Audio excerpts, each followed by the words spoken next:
Hello and welcome to the live recording. It's kind of a contradiction, right? It's a recording, or you are watching this live. It depends on when you are watching this, of my weekly show, Geekweek, which is a show about all things geek. We are going to record episode number 62, and I hope you enjoy it. Here we go. This is Geek Week episode number 62, recorded on December 13, 2015.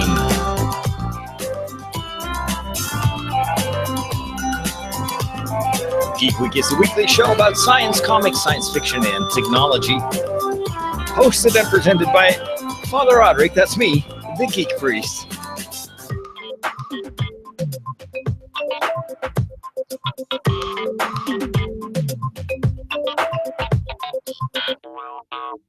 This episode of Geek Week is brought to you by my patrons, and if you want to support me with these shows and help me pay the bills of all the production costs and join an awesome community of other patrons, then I invite you to go over to patreon.com/Father Roderick. That's patreon.com/Father Roderick, and you get some perks in return. Thank you so much for your support. We can do the news now. It's all right, everyone. I want to talk to you about it. We can do the news. Hold on. Everyone, why are we all standing around? Let's go. News team, assemble!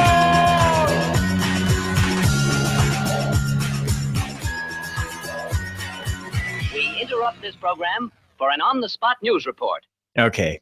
This upcoming week needs no introduction to geeks. There is only one thing on every geek's mind, or almost every geek's mind, and that, of course, is the premiere of the next Star Wars movie, Star Wars 7: The Force Awakens.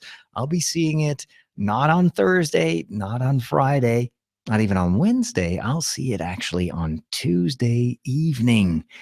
That's all I can say about it. It's going to be a very special screening, and I will be recording the before and the after on my YouTube channel. So if you want to see my first reaction to Star Wars, of course, entirely spoiler-free, but I can definitely show and share my excitement or disappointment if the movie starts with Jar Jar and ends with Ewoks. I'm going to be in a very, very bad mood, but, not very likely.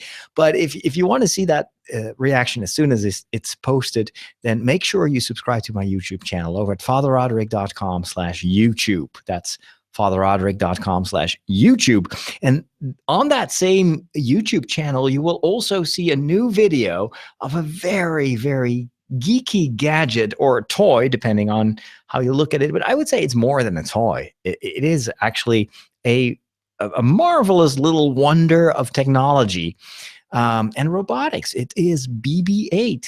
I was given a BB-8 2 weeks ago, I think, by a couple of friends, and I have recorded my first meeting with this little droid, and the video is also up on YouTube. So fatherroderick.com/YouTube is definitely your place to be for all the video geekiness that I have to share with you. Now, even if you're not a Star Wars fan, but you are a Star Trek fan, then going to Star Wars might actually have a benefit for you as well, because apparently, from what I've heard, we will see the trailer for the new Star Trek movie. They've been working on that for 2 years now, I think. There have been some trouble. Some troubles. J.J. Abrams is no longer involved, of course, in the movie because he was doing this other little, science fiction fantasy franchise in the meantime.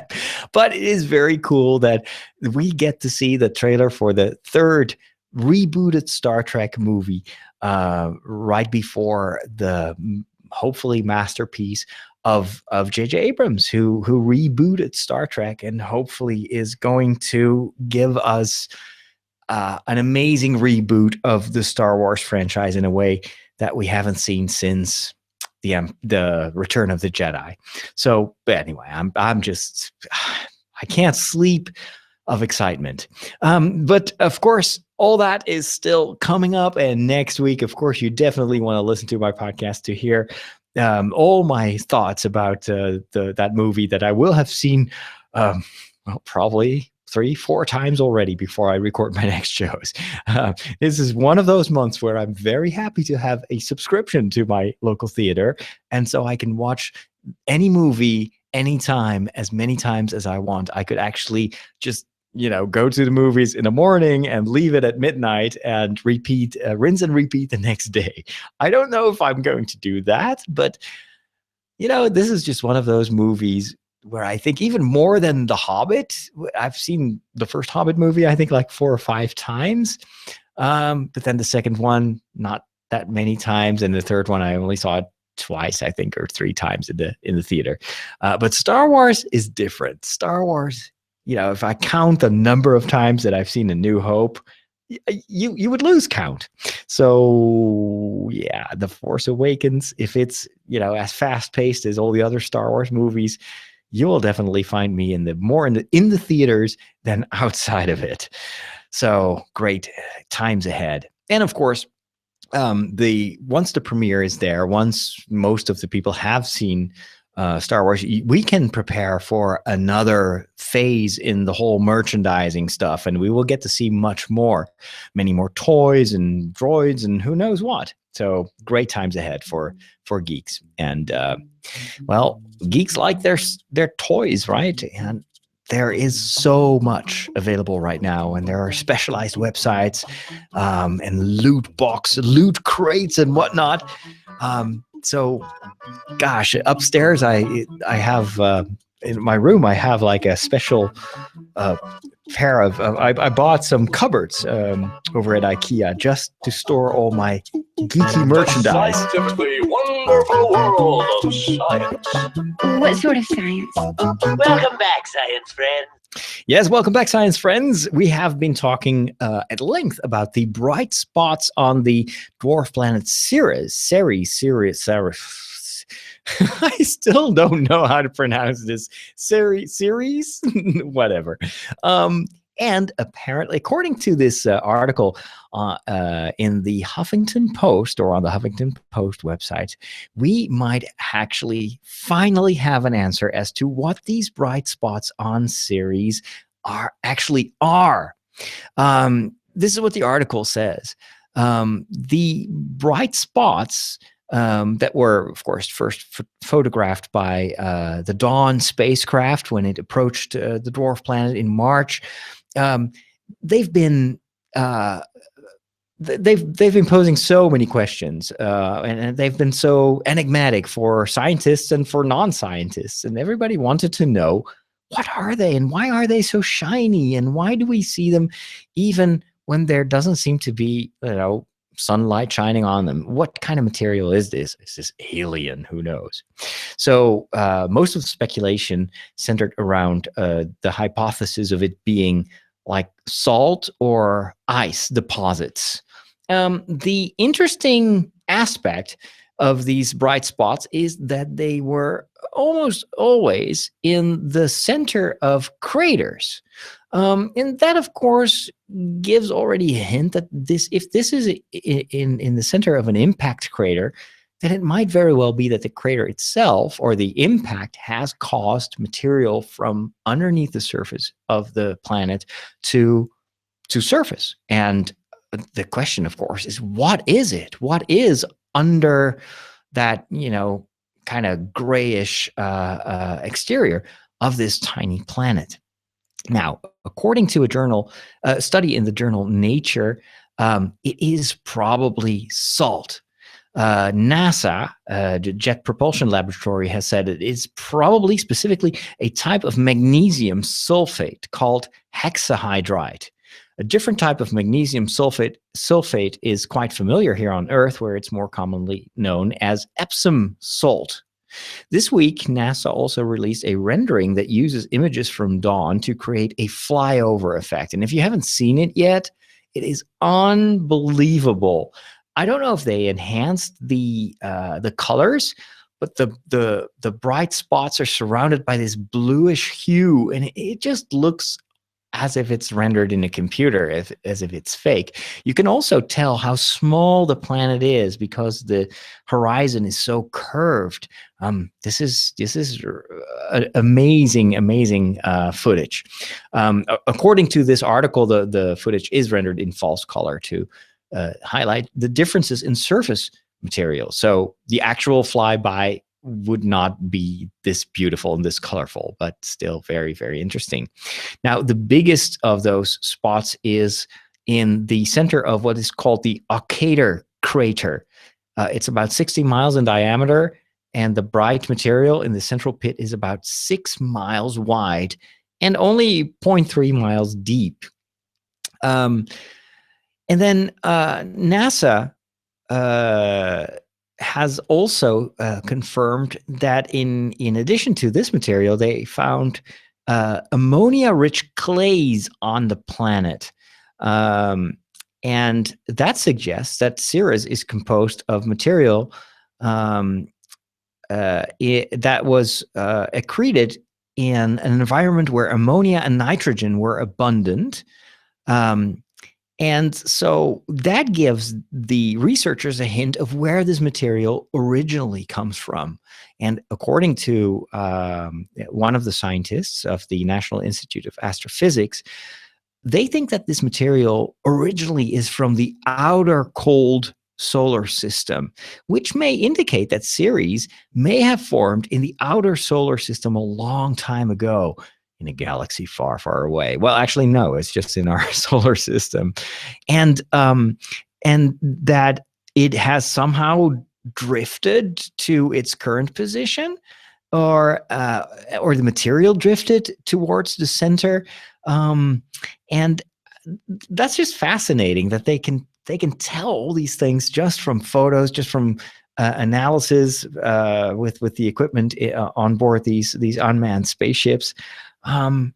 Really, really cool. So yeah, no aliens. It's nothing too spectacular, but it's still amazing that in our own solar system, we already have so many different planets and moons and things that just keep baffling scientists. And if we can find already so much interesting stuff in our own solar system, consider that our sun is just one of a gazillion suns in our Milky Way, in our own star system, and that there are gazillions of star systems all over the universe. It makes you feel so small, so insignificant, so tiny, that for me, it is one of the reasons that I find comfort in my faith, because at least God knows how to find me on this tiny little speck drifting in this just unimaginably big universe. And this sense of discovery just kind of makes me so, or gives me so much awe for our scientists, for our innate drive that we have to explore, to always search for answers, and that too, to me, is kind of like a desire that will lead us to always ask questions, always explore, always go further, and also ask these questions of, well, now that we know so much about what we have in our universe, why? Why do we live here? Why is our universe so big? What does it all mean? What is the purpose of all this? And of course, science can never give us those answers. Science is describing and explaining what and how, whereas something like theology, philosophy, those are the disciplines that talk about or ask questions about why and its purpose. So very, very cool news. Also, a very timely article online about, also from NASA, and they have figured out a better way to build the Death Star. Now, of course, this is just linking popular science to a very popular movie franchise that is very, very hot right now in the news. But it is a fun article to read anyway. And basically, one NASA engineer says, yeah, Darth Vader and the Emperor, they went about it so so wrong. They should have done this much easier. They should have just gotten themselves an asteroid, put it in orbit around the moon, and build a weapon on top of that. And that would have been so much faster, so much more reliable. Plus, you would be able to use to mine that asteroid for the materials that you would need in order to build that Death Star. So there you go. It's a good thing that that the funding of NASA is mostly kind of earmarked for science and not for weapons of universal destruction. And I don't think that we have seen any, like dark force emperors running NASA so far. But we have to be vigilant, my dear Padawan. If you ever see strange articles about the eradication of Jedi coming from the NASA website, then it might be time to get together and formulate a rebel plan. You're listening to Geek Week. I'm Father Roderick. Let's take a short break.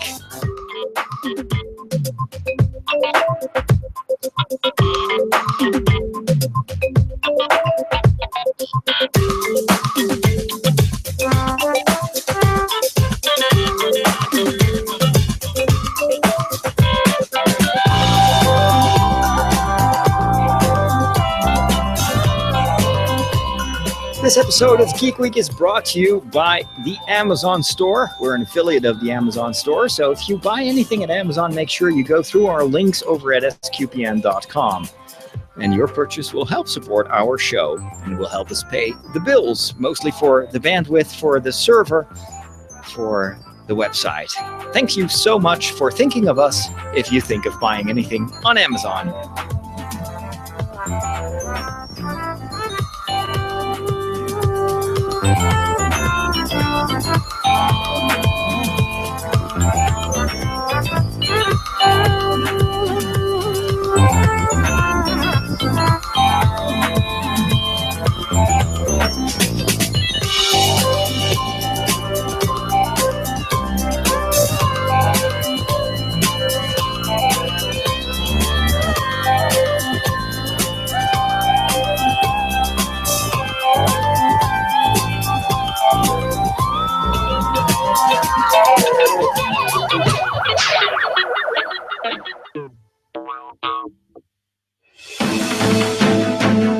I'm quite keen on comic books, especially the ones about superheroes. I find the whole mythology surrounding superheroes fascinating. You ever try these comics? No. You know something? No, what? You read too many comic books. So in our last episode, which is already a while ago, I talked about watching Jessica Jones. I'm still watching the final few episodes of this first season on Netflix. And Jessica Jones, of course, is a Marvel series that came hot on the heels of Daredevil, which was also a Netflix production, and seemed to share with Daredevil a certain darkness, a certain very serious undertone. And it's almost as if the superhero aspect of the story is just kind of part of the environment for the real story to take place. The real story doesn't really have to do much about with superpowers, but it's much more in the case of Jessica Jones about overcoming post-traumatic stress and abuse and all that sort of stuff. Jessica Jones, the character in the Netflix series, is very damaged, a very damaged individual, and so we kind of see her struggle with life and also with evil in the world. And in that show, I was complaining a bit about this tendency of a lot of shows to go dark, to have such a grim undertone, and that in contrast with that, we have a few other series that seem to be overly, kind of positive and rose-colored, and especially Supergirl. And I have to say, it's a caveat that I've only seen 3 episodes. And then I kind of lost interest because it was so kind of fluff and kind of thin. And I don't know, not dark enough. So it's either, completely superficial. That's how it seems to be, or it's very, very dark and moody. And I think I may have made a mistake by saying, well, DC is always very dark. I think I was thinking mostly of Gotham, which I've not finished. I've not finished watching the first season, but I heard that it actually got very good at one point, which usually is the case with the series. It takes a while to get going and to find its groove. But Gotham was very, very grim, very dark. And then I probably said that Marvel is more cheerful, probably thinking of kind of the movie universe, which is even though Iron Man 3 was trying to bring in a little bit more of kind of the more complicated layers of emotion to Stark's character. Overall, Marvel movies are kind of fun. They're not too heavy-handed. And that incited Luis Escobar, a good friend of the show and of the network, to post a reaction, a comment on Facebook. And here's what he writes. I can't say that I agree with you about Marvel being Catholic and DC being, I forgot what you said. Yeah, I might have said something like that. Marvel is kind of cheerful, optimistic, like Catholics are, supposed to be cheerful and optimistic. And then DC being, I don't know, more moody, kind of like Calvinist, or so probably I said something like that. But Louis says, I can't say that either one is Catholic, nor can anyone say that Marvel is the lighthearted one and DC the dark one. DC has the Supergirl TV show and The Flash, both of which are lighthearted shows, and Arrow is a lot less dark than it was.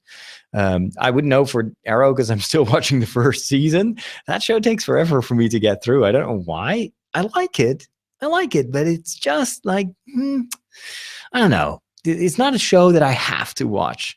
But again, I should probably kind of push through this first season and it will get better. I know that.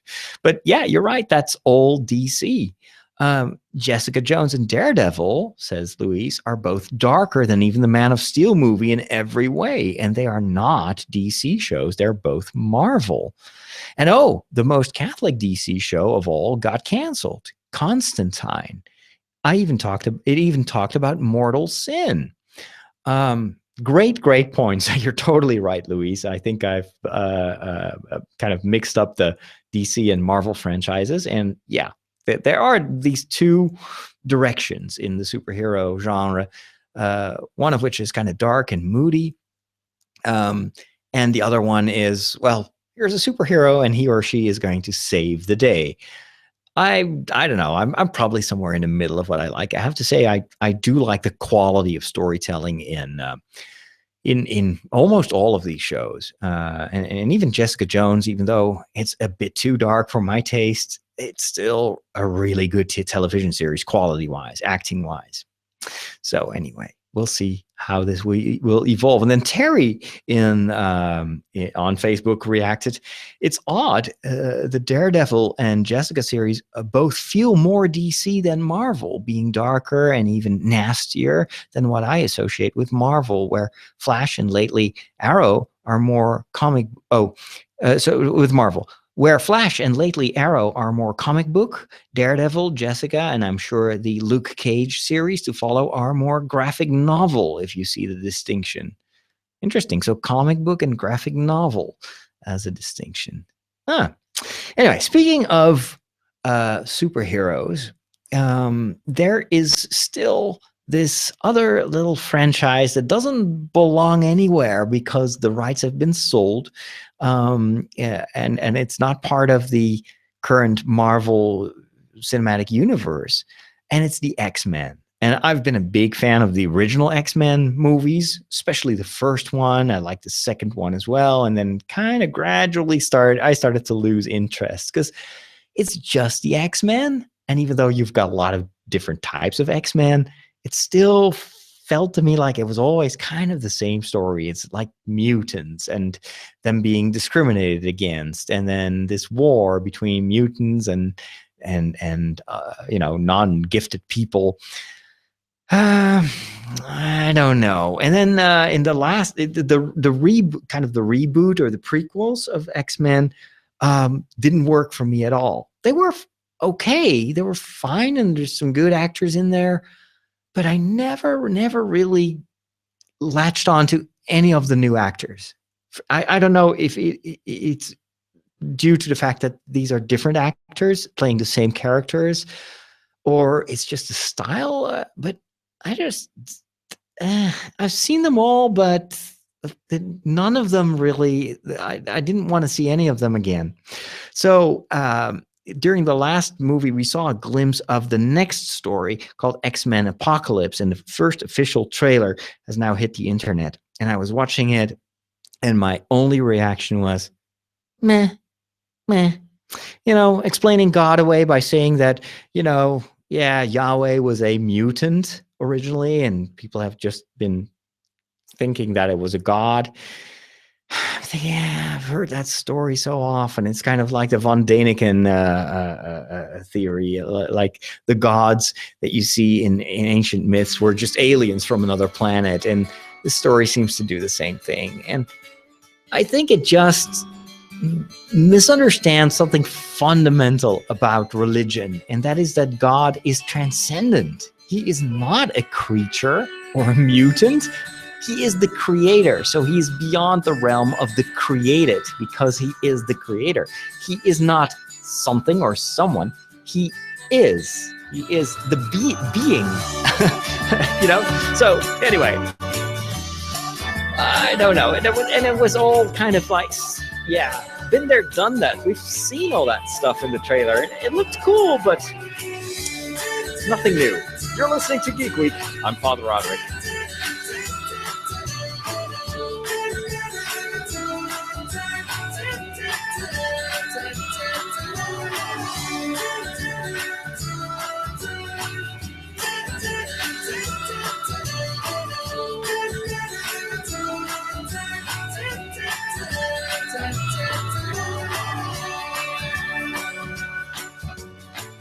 This episode of Geek Week is brought to you by my patrons, and I just want to thank them once more for their ongoing support.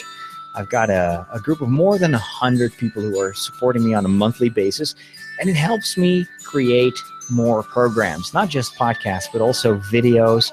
The equipment that I use right now for my new YouTube channel, I bought this little Sony camera. It's awesome. I would have never been able to afford it, but it's thanks to that monthly support of my patrons that I can do stuff like that. And it is a massive encouragement for me to continue to build upon all the stuff that I've done for 10 years, and knowing that people have my back financially. And even though my job at the Catholic television station that I worked for is ending, and only part of my work will continue next year, I know that there is a lot of support that will help me continue this work. So this week, we welcome 3 new patrons, and that's Jim, Tim, and Kathleen. And Jim emails me that he's always listening to my shows when he's on his way to work, and he has a very early morning job. He needs to leave the house at 3 a.m. in the morning, and he says, there's no better way to stay awake behind the wheel than listening to your show. Thank you so much. It means a great deal to me and my faith, and to my faith in God. That is awesome feedback. I'm always happy to hear that from the listeners and from the people that support me. That, it means something to you. You enjoy this. It brings you a smile on your face. It lets you kind of think of stuff happening. Shared interests. It's I'm not recording this for nothing. That's a good thing to know. So thanks again to my patrons. And if you want to become a patron as well, just check out patreon.com/Father Roderick. And I would love to welcome you in January, or perhaps right now, as a new supporter of the show. And together, we will do amazing things. Together, we will rule the galaxy. Well, not quite, but we'll have lots of fun.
to the second half hour of the show, Geek Week, with me, Father Roderick, the Geek Priest.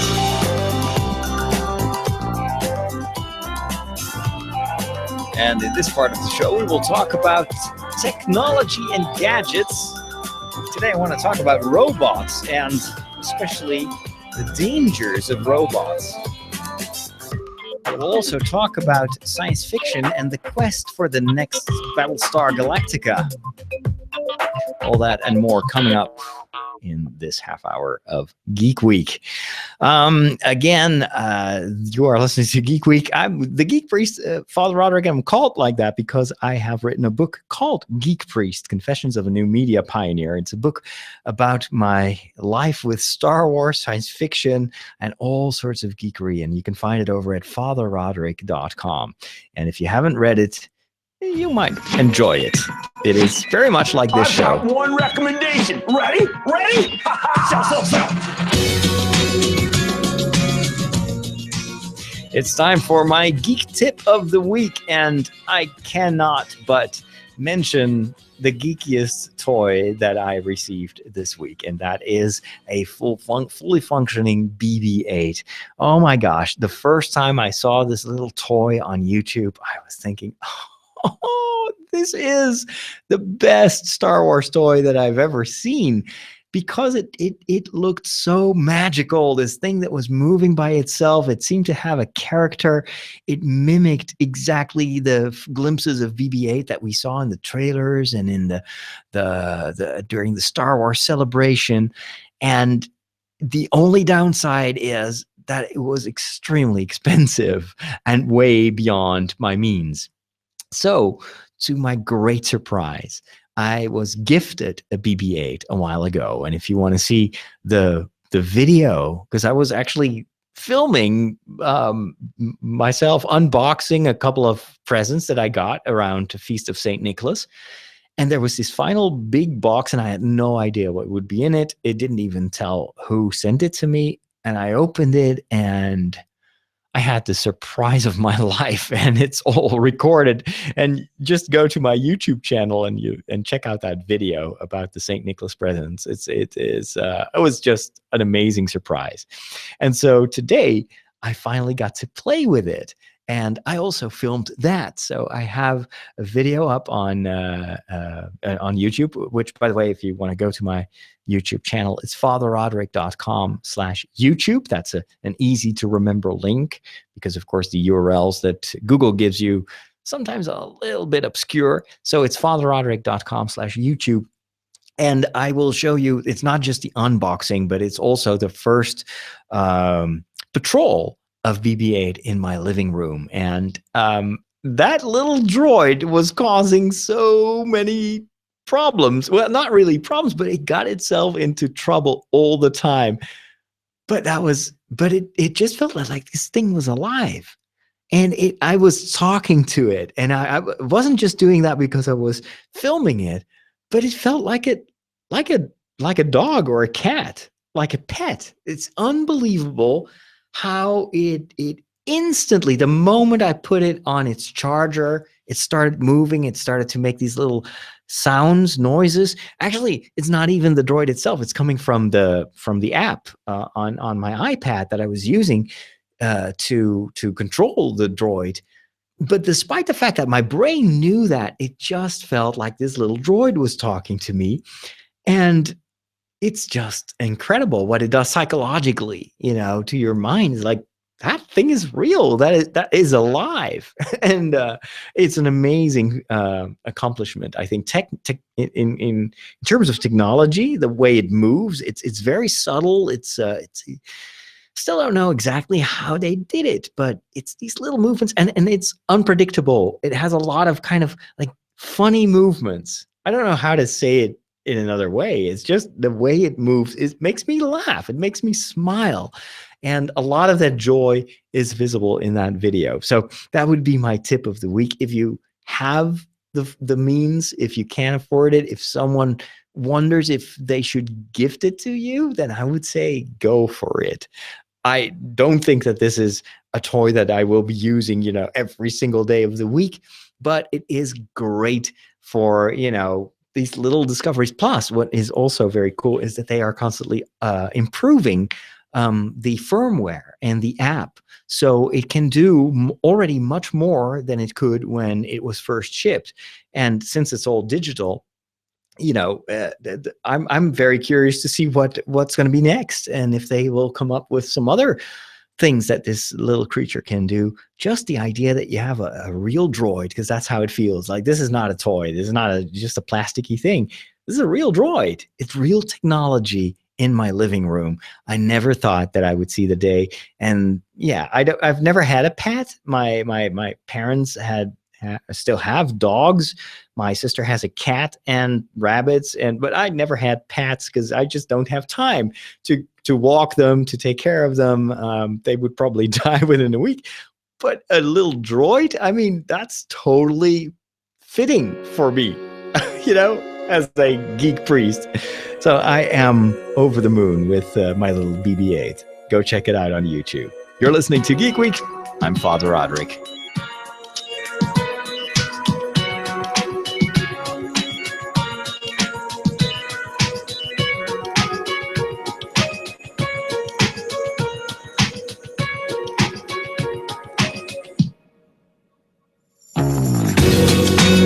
I see aliens. Little aliens from outer space. And how are things in outer Plutonia? How many times have I told you not to wear your space boots in the house? Go to shape. I mean, you can donate my body to science fiction. Get your suit on! We need you! Who of you still misses Battlestar Galactica?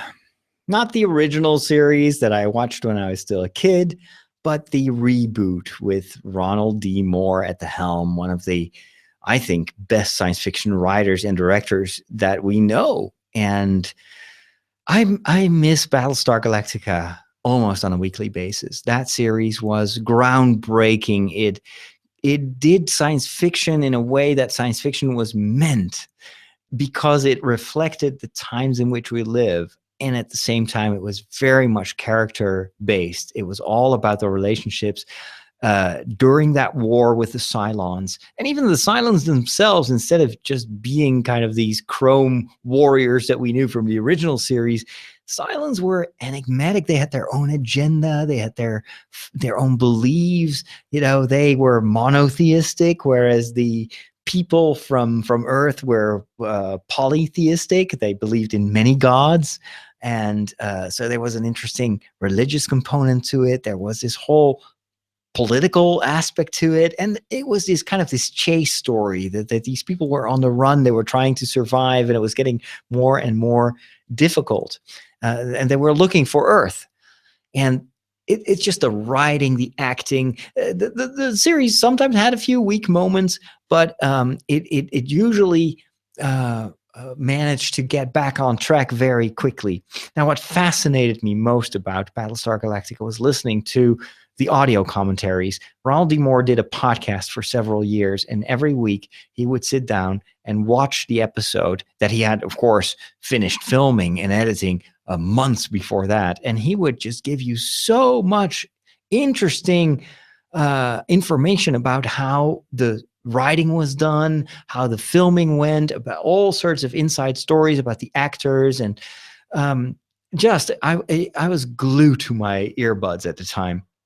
And that was definitely, for me, what was the best aspect of Battlestar Galactica, was the extra information by Ron Moore. And I have the series on Blu-ray. I still watch it over and over again. I'm actually currently, again, rewatching the first season, and it's just as good as I remembered. So everybody in the television world has been looking for something that could equal the success of Battlestar Galactica. And of course, there is one channel dedicated to science fiction, the Sci-Fi Channel. For a couple of years, they've been forgetting that mission, and they were branching out to all sorts of reality shows and kind of not so good stuff. And it seems that right now they are trying to get back to their original roots and bringing us more science fiction. And in the show notes, I will post a couple of links, or Inge will post a couple of links to interesting articles about this kind of new quest for something that could equal Battlestar Galactica in what it did really well. And they are interviewing, let's see, who is this guy? Is he from Sci-Fi? Let me see. It's always a little bit hard if you've got a long article to find the highlights. Yeah, the president of Sci-Fi, Dave Howe, and he was interviewed by BuzzFeed News, and he kind of talks about their kind of so-so success over the years after Battlestar Galactica. And then he says, Battlestar was ahead of the curve in a lot of respects. At its heart, it was an amazing character drama that just happened to be set in space. It wasn't driven by tech or aliens or phasers or transporters. It had none of the traditional trappings or of cliche science fiction. That's the ambition that we set ourselves with our new shows. We really do want to recreate what Battlestar did. They have a very ambitious slate of programs. According to them, it's the most ambitious slate of programs in the network's 23-year history. It's a return, and this is why I'm so excited, it's a return to the core principles of science fiction, which is to tackle the human condition. It's to take a look at the universal truths that make us who we are, and then apply that to great science fiction projects. And they want to deliver. They're not going to do it on a cheap. They realize they need to invest in these projects to make them premium content. That's what they certainly have learned from Netflix. Is premium content pays off. And what they also want to do is give it more time. They've also learned that it takes time for a series to find an audience. And so they want to work with proven talents, hire really good good actors. It's kind of late in the evening. My brain starts to fall apart. And they want to commit to these new series, give them time, make them quality, and also have something to say. They want every show to have a specific message that is relevant to the times in which we live, whether it is a series like, Childhood's End, which is based on a book that was written 50 years ago. I'd never heard of it. I've not seen this show yet. And let's see, what else are they doing? The Expanse. They were also talking about The Expanse. And that brings me to another website that I think is amazing. If you've seen the pilot of The Expanse, which was aired a couple of weeks ago, almost as a teaser for the series that is going to start, I think, next week. The Expanse is based also on a series of books, and I've been reading the first book. I'm really enjoying it. It's space opera. It's very much classic science fiction. It's really good, well written. What I didn't know was that the author, S.A. Corey, is not a person. Is not a real, existing writer. It is actually the alias of two authors. Daniel Abraham and Ty Frank, they wrote these books together, and they are also involved in the television adaptation. And there is a Wikia website, expanse.wikia.com, that I want you to check out. So it's expanse.wikia, WIKIA.com, where they talk about the way in which they wrote the book together, which I think is pretty unique, and then also about everything involved in the adaptation for TV. And I was hooked after the first episode. I thought it was so good. The characters were good. The writing was good. It looked like quality science fiction. I know that the book on which they have based the television series is already very, very good and compelling. So speaking of the next Battlestar Galactica, I don't know if it's going to be right there in terms of quality, but this is getting awfully close. And I am so happy with the assurance of Sci-Fi Channel that they will give this time, even though the ratings might not be where they want them to be, they will give it time so it can grow. Here's hoping that we will have The Expanse for many years to come. And then finally, in science fiction news, there's also a Carlton Cuse television series, which is called The Colony, and the first teaser was also launched this week. Looks very interesting. Carlton Cuse, of course, one of the writers of Lost.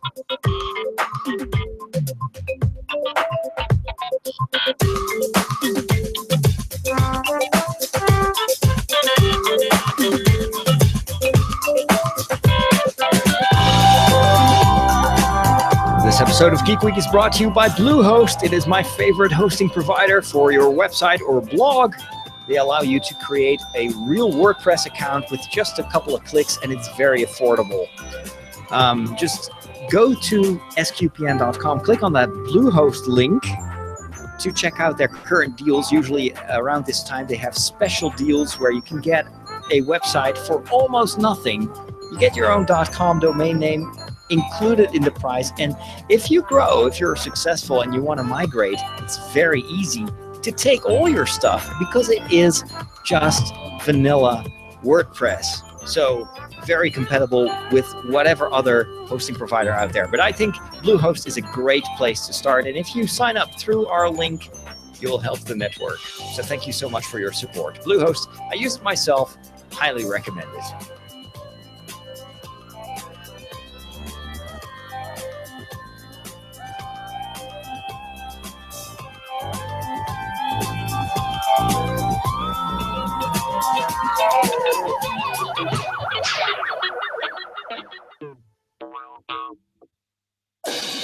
We are on the cutting edge of technology. Wow. Well, what does that mean? Just plug it in. It's going to say, hey, I see you plugged in a new device. And it's going to load in the appropriate drivers. You'll notice that this scanner will... Whoa. Well, all your technology stuff, it just ends in disaster. But there is one more thing. Technology, it's every year it's getting more and more important in our lives. And even in areas where, you know, in the past we were totally fine without technology, all our devices are getting more and more intelligent. Our fridges, our ovens, all our day-to-day equipment is more and more interconnected, is using the Internet of Things, and that is just going to grow even more in the future. Now, one of the most interesting areas, especially for geeks, is robotics. It is it's machines that can do stuff that normally would require humans to do. And I'm not just talking about those robots that you see in factories assembling cars or computers, but there are more and more examples of robots that mimic human behavior. Think of Google and the way they use voice recognition. Think of Siri or Cortana in Windows, and how well already, and we're still in a very early stage, how well this technology can mimic human behavior in a sense that it will react to what you're telling it to do, but it can also make jokes. It can, surprise you sometimes with reactions. Now, if you would combine that with machines that can actually walk and use robotic hands and whatnot, we're not that far away from the stuff that we used to see in science fiction. And this morning, I was listening to an item on the radio, and it was about robots in human care. So apparently, they are already using androids, robots, little, tiny, like robots the size of a puppet, or that kids have, like the babies that you can take care of, the plastic babies. And in the past, these would just say, "Mama." But apparently, even those toys for kids are now computerized. And you have the Furbies. Remember those little kind of fur balls, and they had a chip, and they could could kind of like talk. Well, there is like a computerized Furby that is currently in all the toy stores, and it is actually learning, and it's connected through the internet, and it can it will actually behave differently and learn different things depending on how the child is treating it. And every Furby can develop its own character. That is very advanced robotics, and kind of scary, to be honest. I even saw that there is a Wookiee version, like a Wookiee Furby or fur Wookiee. Creepy.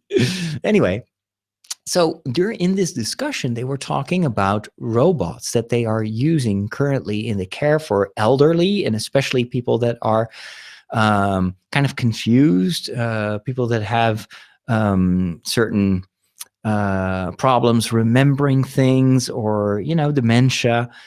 And according to this researcher, sometimes these robots can actually help these people finding comfort. It's like what dogs and cats can do for people. This is scientifically well researched. Is that dogs can actually have a very beneficial, healthy effect on their owners. Dogs are caring creatures. They respond to your emotions.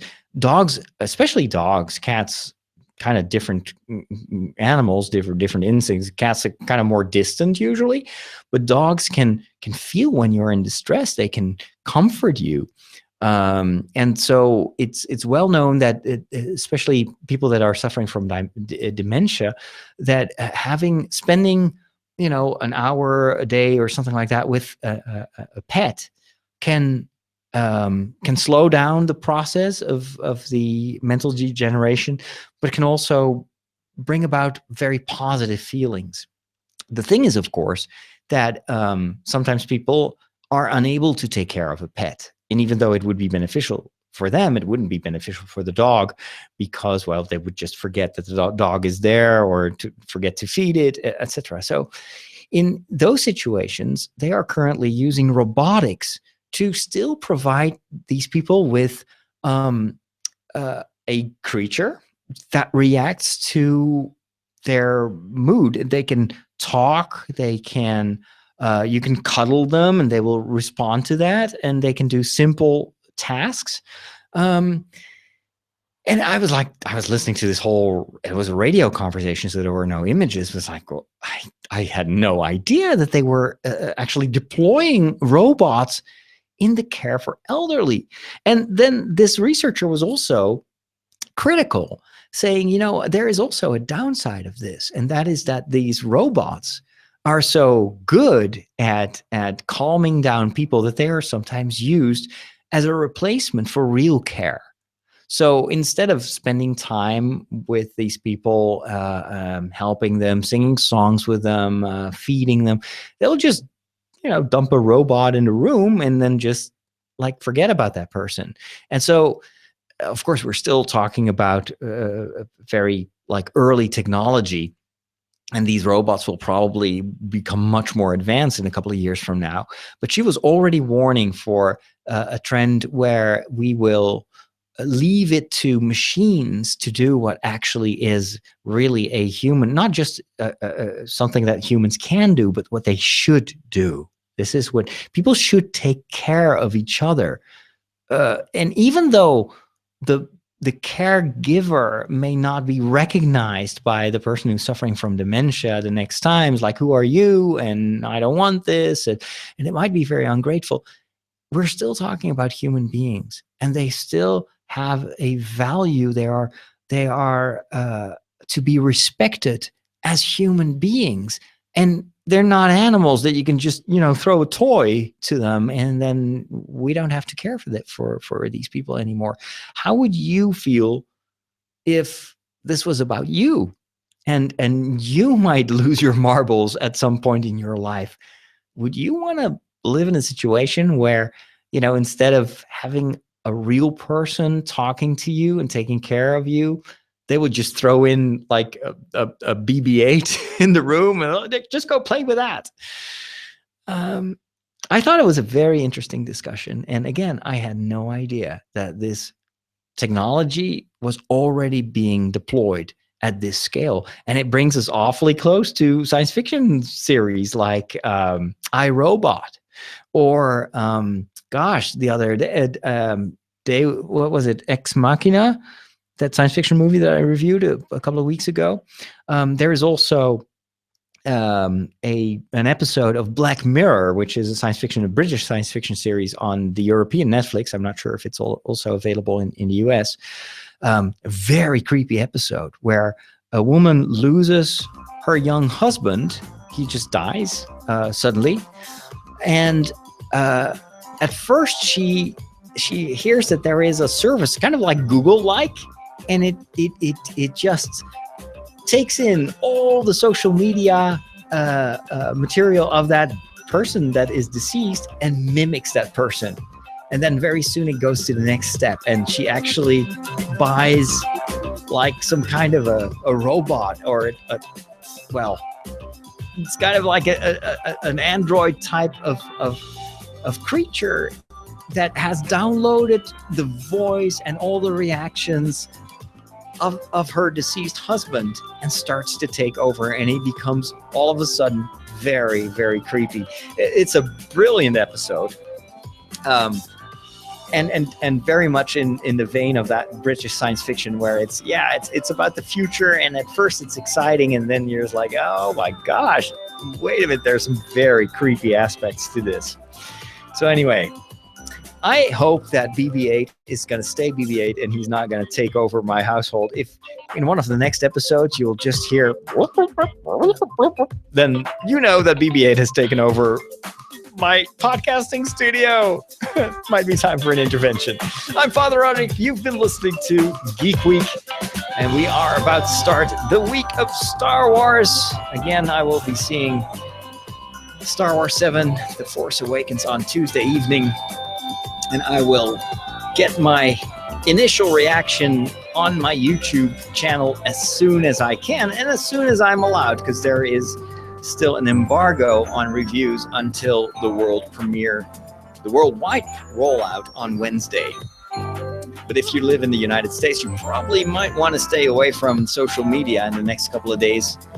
You never know if there are people that are going to spoil this for you. I'm not sure if they're going to be big, like I am your father type of scenes in this new movie, but I'd be very cautious if I were you. I will make sure that I'll absolutely protect your, spoiler-free existence, and I will just talk about, the event itself and how I feel, but I am not going to give away any spoilers until everyone has been able to see the movie, and even then I will always say that my review might contain spoilers. But that's all for next week.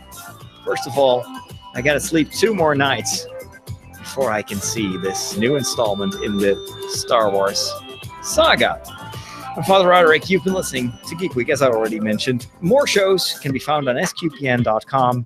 And if you want to support me, go to patreon.com/Father Roderick. Thanks for listening, and I will see you next week.